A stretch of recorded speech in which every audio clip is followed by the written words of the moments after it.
네, 오늘 우리가 함께 나눌 하나님의 말씀은 요한복음 2장 1절부터 11절까지 기록되어 있는 본문의 말씀입니다. 본문의 말씀에는 우리에게 익숙한 잘 알려져 있는 가나의 혼인잔치에 대한 내용들이 사건에 대한 묘사가 기록이 되어 있습니다. 오늘 말씀에서 요한은 가나의 혼인잔치에서 있었던 일이 예수님께서 이 땅에서 공생의 사역 가운데 나타내 보이신 첫 번째 이적이자 표적이다라는 사실을 기록된 말씀을 통해 분명하게 증거를 하고 있습니다. 사실 로만 카톨릭에서는 예수님께서 어린 시절이나 이 공생의 사역을 시작하기 이전에도 여러 가지 이적을 나타내 보이신 적이 많이 있다라고 그렇게 주장을 하고 있습니다. 하지만 우리는 오늘 본문에 기록된 말씀을 통해서 천주교에서 주장하는 예수님의 어렸을 적이나 공생의 시작 전에 나타내 보이셨다라고 하는 그러한 이적들이 사실은 아무런 성경적인 근거가 없다라는 사실을 또한 이 말씀의 내용을 통해서 확인할 수가 있을 것이다라고 생각을 합니다. 우리의 신앙의 근거라는 것은 오직 성경에 기록된 말씀이 되어야 되는 것이며, 아무리 내게 그럴듯해 보이는 체험들이 있고 내 생각이 납득이 되어지는, 그렇게 그럴듯하게 여겨지는 그러한 일들이 있을지라도 우리는 언제나 그 모든 체험이나 생각들을 오직 성경 말씀에 비추어서 옳고 그름을, 참되고 참되지 않음을 판단해야지만 된다는 사실입니다. 어찌되었건 오늘의 기록된 말씀을 통해서도 얼마나 로만 카톨릭에서 주장하는 여러 주장들이 잘못된 것이 맞는지를 또한 우리가 이 내용을 통해서 다시 한번 확인할 수가 있을 것이다라고 생각을 합니다. 오늘 말씀에서의 요한이 언급하고 있는 이 첫 번째 이적이라는 표현은 이 이적이 실제로 첫 번째 이적이라는 사실을 나타내고 있는 표현이기도 하지만, 또한 동시에 이 이적이 갖고 있는 의미가 또한 특별하다라는 어떤 그러한 의미들 또한도 이 첫 번째라고 하는 이 표현 가운데 담겨져 있다라고 할 수가 있습니다. 물론 예수님께서 행하신 이적들 가운데 특별하지 않은 이적이 없고 특별한 의미를 지니고 있지 않은 이적들이 없긴 하지만, 그 가운데서도 이 첫 번째라고 하는 의미 자체가 갖고 있는 남다른 의미와 가치를 이 표현을 통해서 분명하게 나타내 보여주고 있다는 것입니다.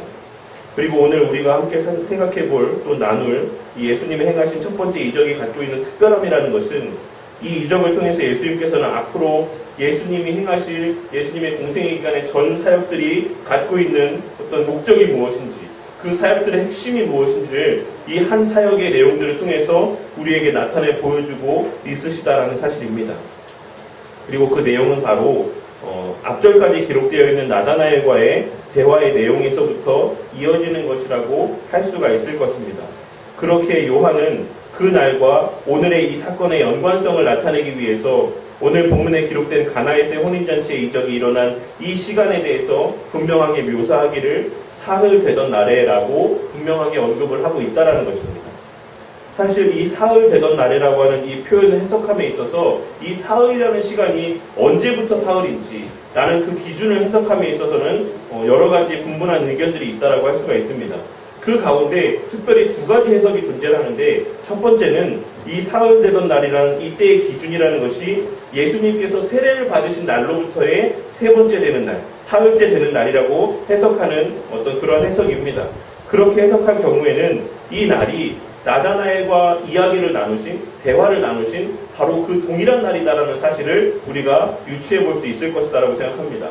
그리고 또 하나의 주장은 이 사흘째 되던 날의 기준을 나다나엘과의 대화를 나눈 그 날로부터의 사흘이라고 보는 어떤 그러한 해석입니다.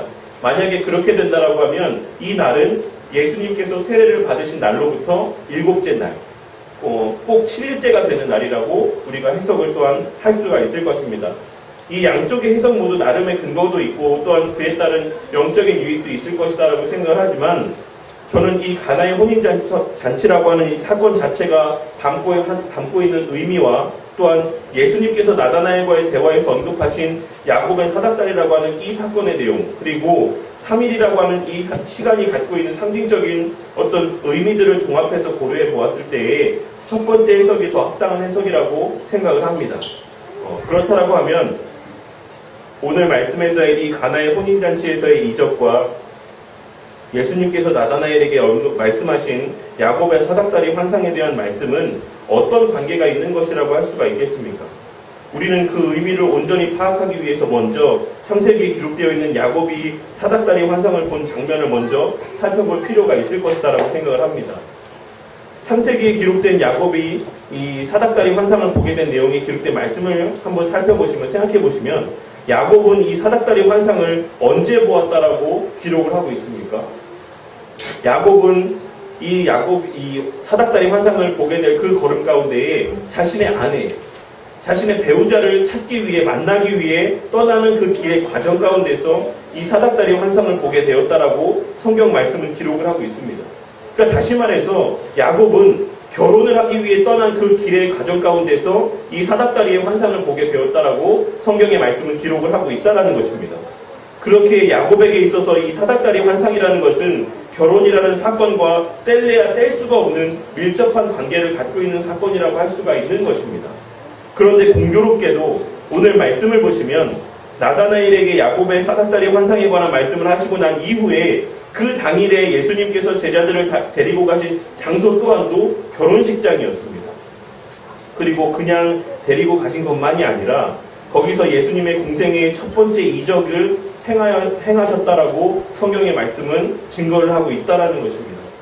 그렇다라고 하면 하나님께서는 왜 야곱이 본 사닥다리 환상에 대한 내용과 이 결혼이라는 사건을 늘 연관지어서 말씀하시고 또한 기록해하고 있으신 것이라고 생각하십니까? 우리는 성경에 기록된 말씀이 사람들의 손으로 기록된 것이기는 하지만 그 말씀의 원저자가 하나님이시라는 사실을 믿고 신뢰하는 사람들입니다. 그렇게 이 사닥다리 환상에 대한 기록과 결혼이라는 사건이 갖는 연관성이라는 것은 분명 하나님께서 의도하신 바가 있다라는 사실 또한도 우리는 분명히 유추해서 생각해 볼 줄 알아야지만 된다라는 것입니다. 기록된 말씀을 보시면 예수님과 제자들은 청함을 받아 그곳에 가게 되신 것이다라고 기록을 하고 있긴 하지만 그와는 별개로 예수님께서는 의도적으로 자신의 뜻과 계획을 갖고 혼인잔치에 제자들과 함께 참석을 하셨다라는 것입니다.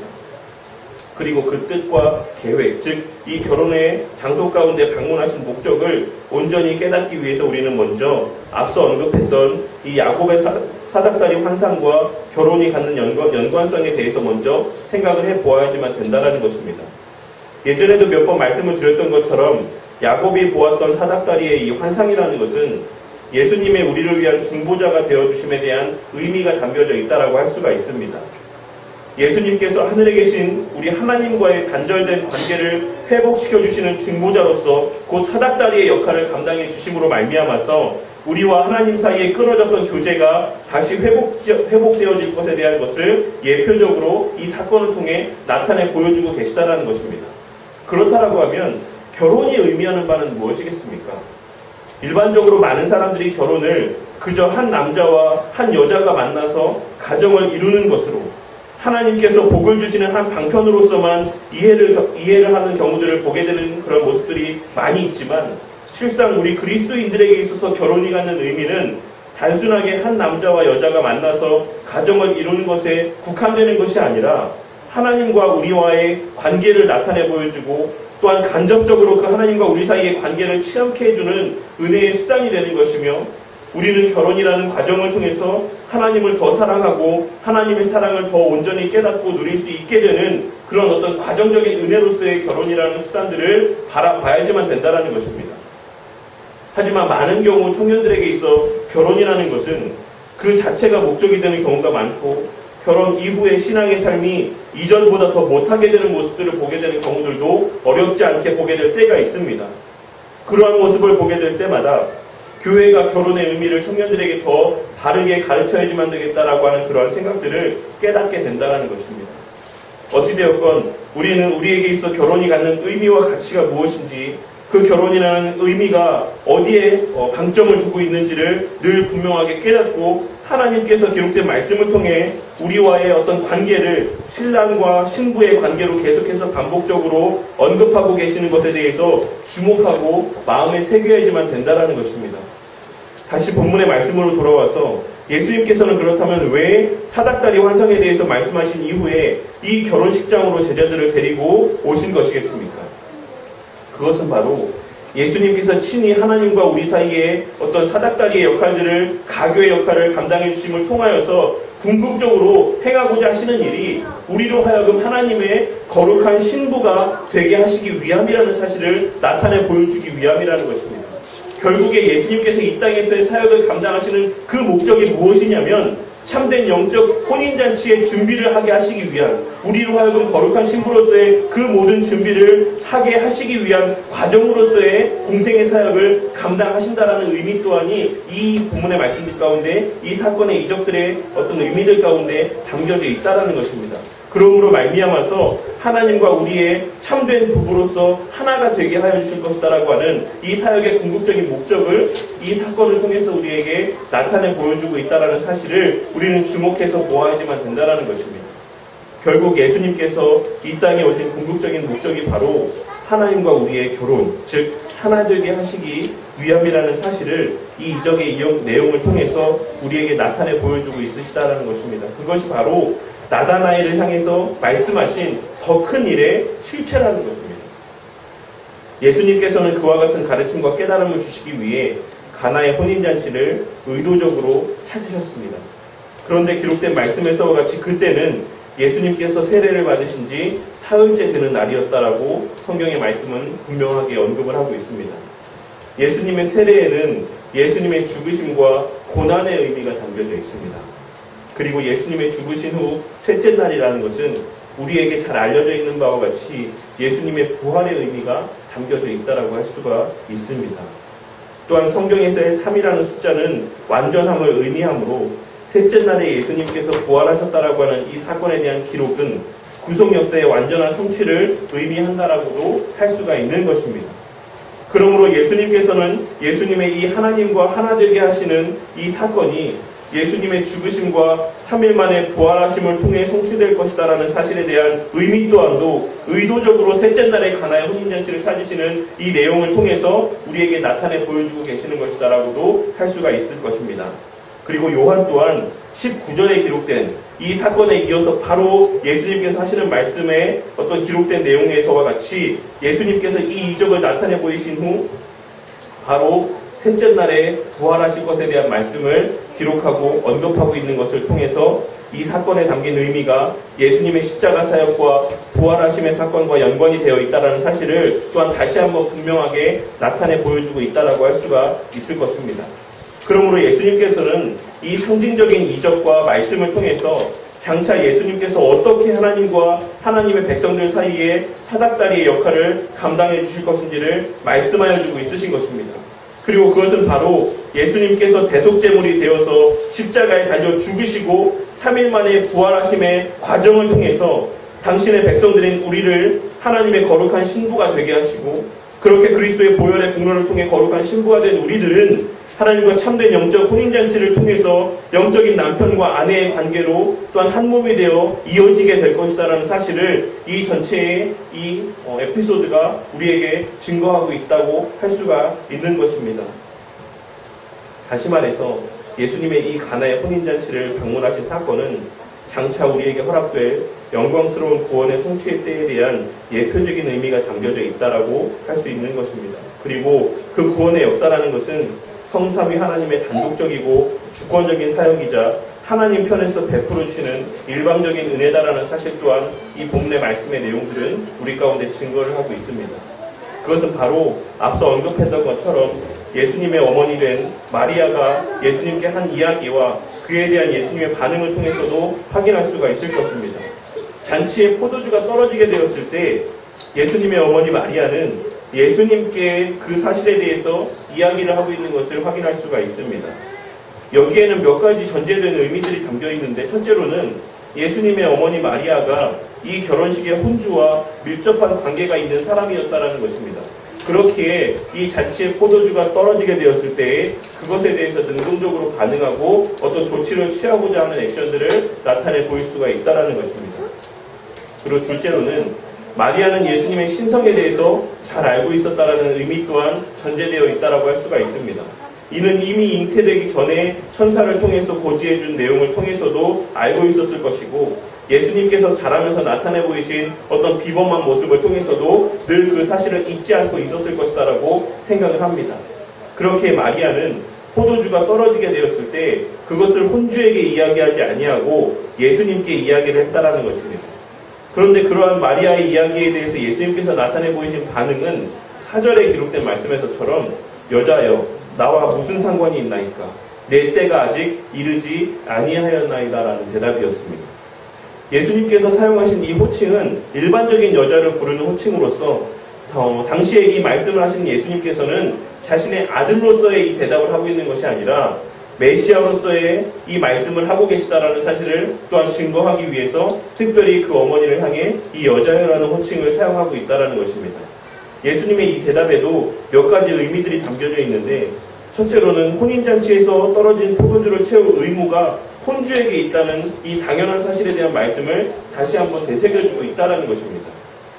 그리고 또한 예수님께서 예수님의 정체를 드러내실 때가 되지 않으셨음에 대한 제자들과 마리아를 향한 교훈적인 의미가 담겨져 있다라고 할 수가 있는 것입니다. 예수님께서는 이 말씀을 하시고 나서 그 말씀과는 다르게 물이 포도주로 변하는 이적을 통해서 포도주를 공급을 해주셨습니다. 그러니 이 말씀은 내 때가 이르지 않았으니 나는 이적을 행하지 않을 것이다라는 그런 뉘앙스로 이 말씀을 하고 계신 것이 아니라 내가 이 포도주로 변하는 이적을 행하긴 하겠지만 내 때가 아직 되지 않았으니 그것을 여기저기 이야기하고 다니지 말라라고 하는 어떤 그런 의미가 담겨져 있는 말씀이라고 할 수가 있을 것입니다. 그런데 앞서도 잠깐 언급을 했지만 예수님께서는 마리아가 요청했을 때는 마치 아무 일도 하지 않으실 것처럼 그렇게 대답을 하시고 나서 왜 그 이후에 물을 변하여서 포도주가 되게 하신 것이겠습니까? 그것은 이 이적의 주체가 마리아가 아닌 예수님이다라는 사실을 또한 나타내 보이시기 위한 의도가 담겨져 있다라고 할 수가 있을 것입니다. 오늘날 천주교 신자들이 예수님께서 어머니 마리아의 부탁은 거절하지 못하실 것이다라고 하는 그 이유로 인해서 마리아를 또 다른 중보자로 여기며 기도하는 모습들을 보게 되는 경우들이 있습니다. 예수님은 지금 막 화가 나 있으신 상태니까 우리가 예수님께 바로 기도를 하는 것이 아니라 그 예수님의 어머니인 마리아를 통해서 기도를 하면 우리가 분명히 예수님께서 그것을 잘 받아주시고 응답해 주실 것이다라고 하는 이런 인본주의적인 사고가 그들의 기도의 모습들 가운데 반영되어져 있다는 것입니다.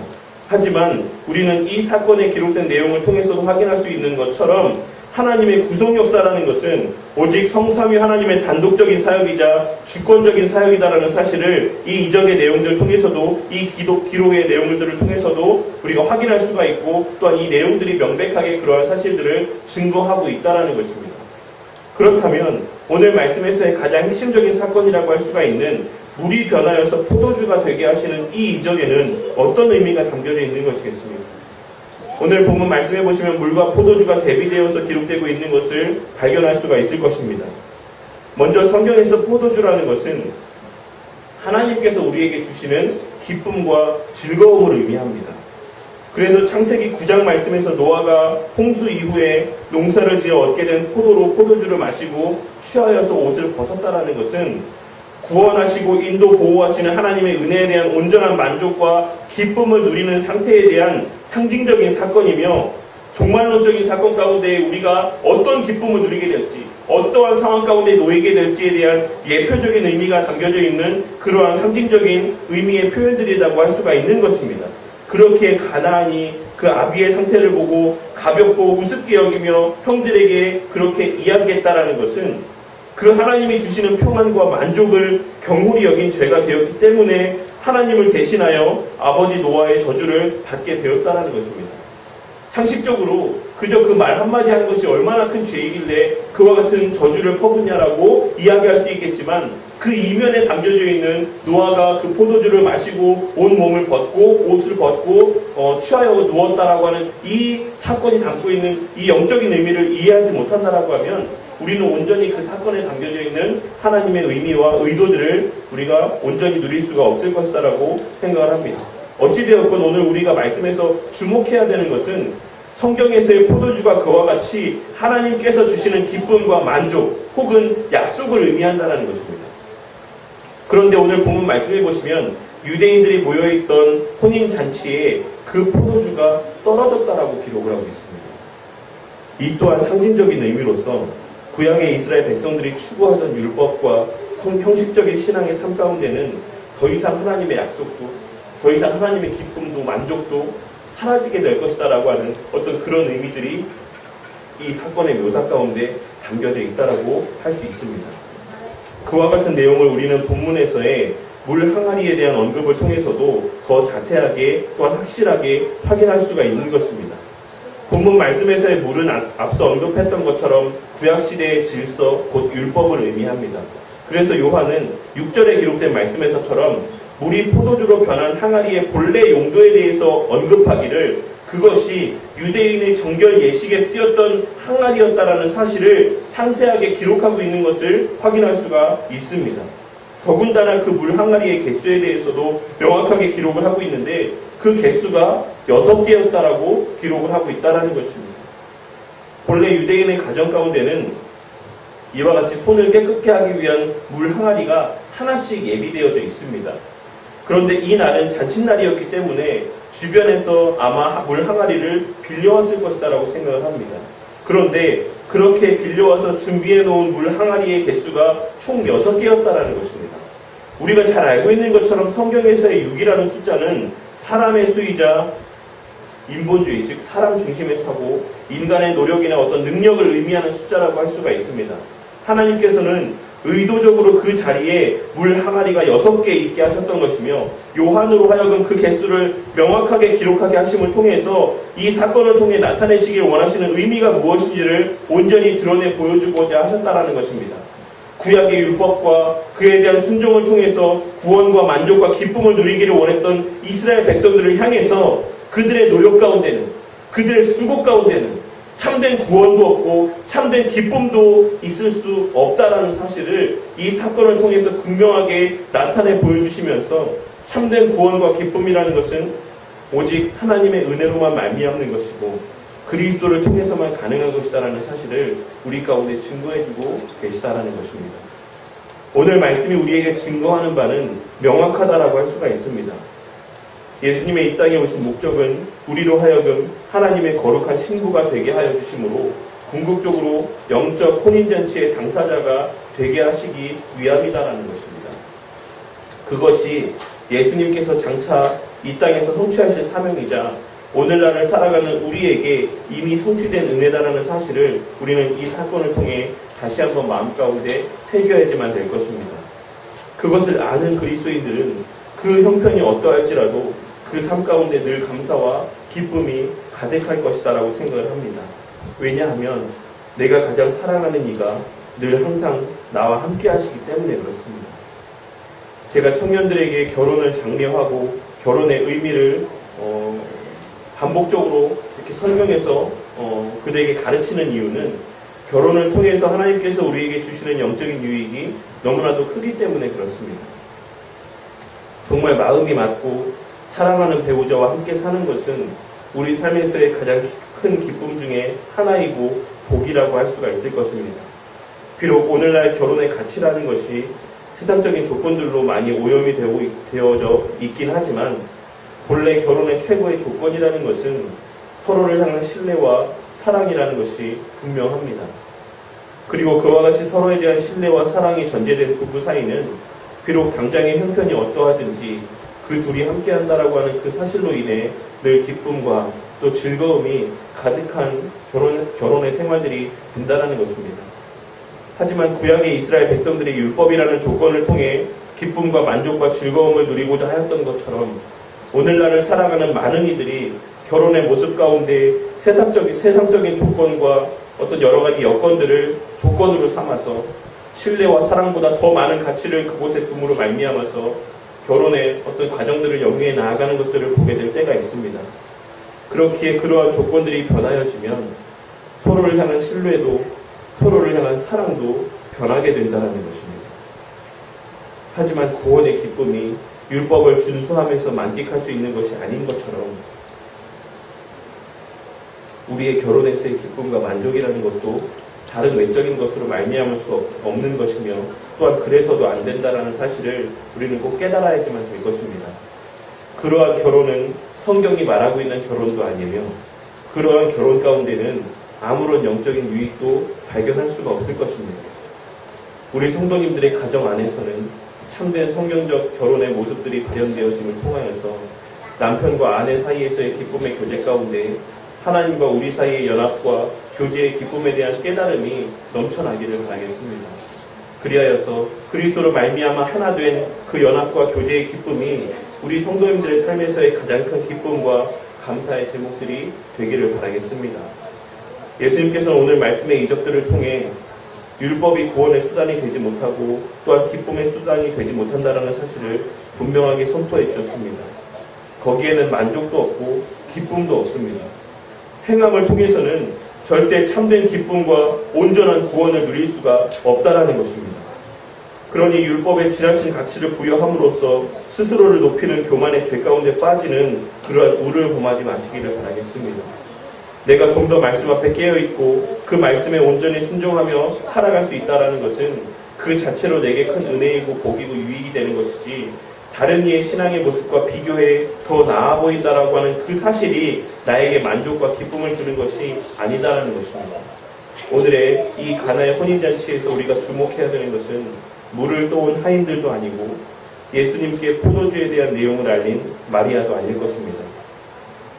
이 사건에서 우리가 주목해야 되는 것은 다른 모든 성경 말씀이 그러했던 것처럼 오직 예수님과 그의 말씀과 그의 행동인 것입니다.